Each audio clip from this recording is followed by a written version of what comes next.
Como é interessante o período noturno, não é? O silêncio do lado de fora, o escuro das ruas, a solidão pelos cômodos da casa. Em minhas viagens, já escutei de tudo sobre o lado espiritual do mundo. E uma coisa que eu aprendi é que não devemos subestimar o que vemos nos filmes. Pois muitas vezes as histórias possuem um fundo de verdade. Acredite. Acredite quando digo que mesas podem se mover sozinhas. Objetos aparecem em outros lugares. E você pode sentir presenças à noite. Eu sou o Bira e essa é a Sexta do Medo. Existem filmes de terror que foram baseados em histórias reais. Eu posso citar um que talvez você não tenha tido coragem de assistir, mas com certeza você conhece: O Exorcista. Existem muitas versões do que realmente aconteceu, e uma delas eu ouvi de um amigo que diz ter se encontrado com Roland Doe, o menino que inspirou os acontecimentos do filme. Em 1949, Roland, também chamado de Robbie Mannheim, era um garoto de 13 anos que não se divertiu muito na infância devido à Segunda Guerra Mundial. Ele cresceu junto do tio Harriet, que era espírita e acabou ensinando muitas coisas sobre a religião para Roland, por mais que a família dele fosse da igreja cristã luterana. Com a morte do parente, o garoto passou a usar o que aprendeu sobre o tabuleiro Ouija para tentar conversar com o tio. Só que as muitas tentativas foram a oportunidade perfeita para que o mal se apoderasse dele. A partir daí, a casa da família começou a ser palco do sobrenatural. Passos, barulhos irreconhecíveis eram ouvidos pelos cômodos. Móveis se mexiam sozinhos e até mesmo objetos eram jogados por toda a propriedade. Primeiro, a família procurou um pastor luterano que levou o Roland para a casa dele com o objetivo de entender o que estava acontecendo.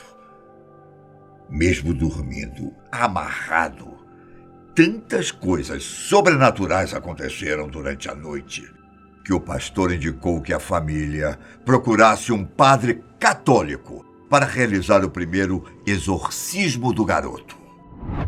Esse foi o primeiro de muitos, já que outros padres foram chamados para ajudar. Até mesmo os dizeres Satã e Inferno apareceram no corpo de Roland, feitos por sabe lá Deus o quê.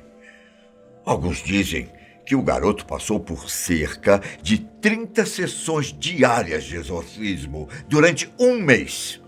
Outros falam que foram apenas 30, sendo uma por dia.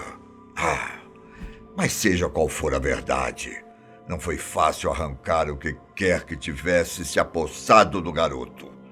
No dia 18 de abril de 1949, depois de mais uma tentativa de exorcismo, Roland acordou diferente, sem se lembrar dos dias de luta e com um olhar que não era visto há muito tempo. Dizem que depois disso, ele nunca mais teve problemas com o maligno. Outro caso famoso, que é uma mistura de terror, tristeza e polêmica, envolve o nome de Anneliese Michel, que inspirou o filme O Exorcismo de Emily Rose. Tudo começou quando Anneliese tinha 16 anos, em 1968. época em que ela teve várias ocorrências de convulsão e recebeu o diagnóstico de epilepsia e psicose. A situação era tão pesada que, com o tempo, a jovem tentou cometer suicídio mais de uma vez e passou a deixar os pais com medo, quando disse que tinha alucinações quando orava. E como se o comportamento de Anneliese já não fosse preocupante o suficiente, ela passou a beber a própria urina, defecar pelos cômodos, andar sem roupas e até mesmo se alimentar de insetos. Ela foi internada em um centro psiquiátrico, mas não ajudou muito, diga-se de passagem, já que a jovem estava convencida de que não se tratava de algum distúrbio como esquizofrenia, mas sim de trabalho de vários demônios. A história conta que a intervenção religiosa começou quando perceberam que Anneliese tinha desenvolvido aversão a qualquer objeto religioso. Na época em que a família conseguiu a autorização de um bispo para realizar o exorcismo, a garota já estava muito magra e agressiva, o que muitos dizem que também tinha a ver com a medicação dela. Foi somente em 1975 que as sessões de exorcismo começaram, feitas por um padre no mais completo sigilo. Ela parou de consultar os médicos e a família, que era bastante religiosa. Se contentou apenas com os encontros com o padre. Acredite se quiser, Anneliese enfrentou 10 meses de sessões de exorcismo até 1976. Foram 67 encontros revelados, sendo que alguns chegavam a 4 horas de duração. A história termina no dia 1º de julho de 76, quando Anneliese morreu aos 23 anos, enquanto dormia. De acordo com a autópsia, ela morreu de desnutrição, já que meses antes ela teria parado de se alimentar. Tem outro caso, onde podemos dizer que a arte imitou a vida, e depois a vida imitou a arte. Barbora Skrilova tinha uma doença glandular rara, que fazia com que ela tivesse uma aparência mais jovem do que sua real idade. Por exemplo, quando Barbora tinha 33 anos, ela conseguia enganar facilmente as pessoas, dizendo que tinha apenas 13. Consegue imaginar qual filme tem essa temática? Se você pensou naquele A Órfã, acertou em cheio. Como no longa de 2009, Barbora se aproveitou de suas características físicas para enganar e fingir várias e várias vezes que era uma adolescente. Seus primeiros atos foram na República Tcheca, onde ela conheceu as irmãs Katerina e Klara Mauerova, enquanto estudava na faculdade. As duas irmãs, por sua vez, apresentavam alguns delírios misturados ao misticismo, acreditando que tinha uma força maior, que tinha ligado as duas numa espécie de missão aqui na Terra. Já Barbora conseguiu se livrar dos tratamentos psiquiátricos, que tinham diagnosticado ela com uma perturbação de identidade tipo grave, e passou a morar na casa das irmãs, que também contava com os 2 filhos de Katerina. Barbora aproveitou o desequilíbrio das 2 irmãs e passou a manipulá-las, convencendo Katerina e Klara a punir as crianças, porque elas, supostamente, estavam se comportando mal. Punir, não. Na verdade, torturar.